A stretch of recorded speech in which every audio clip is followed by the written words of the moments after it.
All right, let's now shift our attention to Lebanon, where anti-government protesters have returned to the streets after a 3-month pause that was triggered by a nationwide lockdown. Now, hundreds of protesters flooded the Martyrs Square in central Beirut, leading to violent clashes with the security forces. The tear gas and rubber bullets were used to disperse the demonstrators who were protesting the collapse of the country's economy. Protesters hurled stones at the security forces, torched vehicles and then ransacked shops to send their message across for economic reforms. They're demanding jobs, medical care, the right to education and other basic human rights.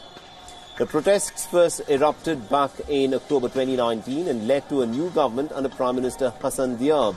But many feel that the new government has been equally inept in handling the crisis.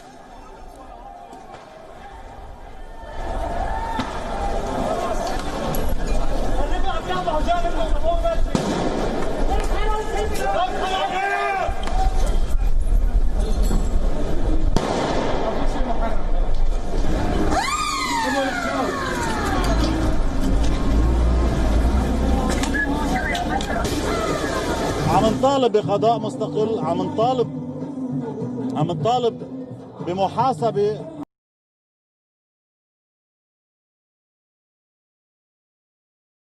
المطالبة اللي رفعناها من بداية 17 تشرين لهلا هيدا اللي مستمرين فيه، بمعزل عن انه والله قصة سلاح حزب الله، نحن مرفوض سلاح حزب الله لان نحن عم نطالب الشرعية اللبنانية. Them have been hospitalized. According to the Lebanese Red Cross, some protesters were seen wearing masks to protect themselves from the COVID-19 infection. The pandemic has in fact exposed the inefficiency of Lebanon's health system. Clashes also broke out between opponents and supporters of Hezbollah, which holds considerable clout in the country.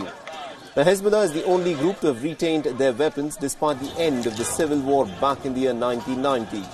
Protesters feel that only the state must have the authority to stockpile weapons. At one point, the security forces had to make a human chain to separate the pro- and anti-Hezbollah factions.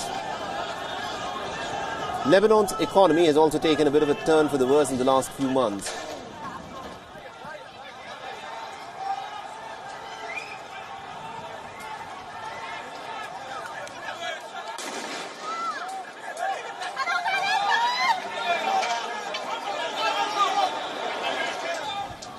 But the Lebanese currency has lost almost about half of its value and banks have started to refuse the dollar withdrawals.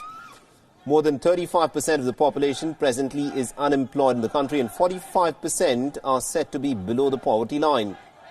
The country's debt has also soared to almost about 170% of the GDP, and the government is currently negotiating with the International Monetary Fund for billions of dollars in terms of aid.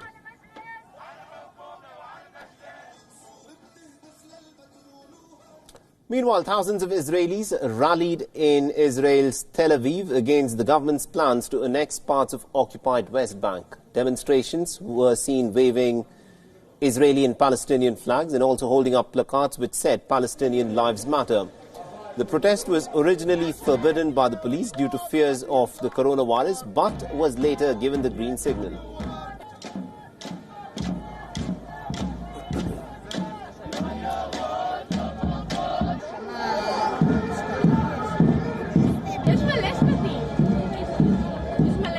That we have done so much damage to each other, the Palestinians and the Jews in Israel. We are brothers, we belong here, both of us, and we can do so much more together than separately. Now, US President Donald Trump's controversial Middle East peace plan, as he had put it out, allows Israel to annex Jewish settlements and other strategic territories in the West Bank. In a recent agreement to form a coalition government with Benny Gantz, Prime Minister Netanyahu will be submitting the Middle East plan to the parliament soon for possible endorsement. The plan envisions the creation of a Palestinian state, but on a much reduced territory and without meeting with a key Palestinian demand for having its capital in Jerusalem. Palestinians have rejected this plan outright.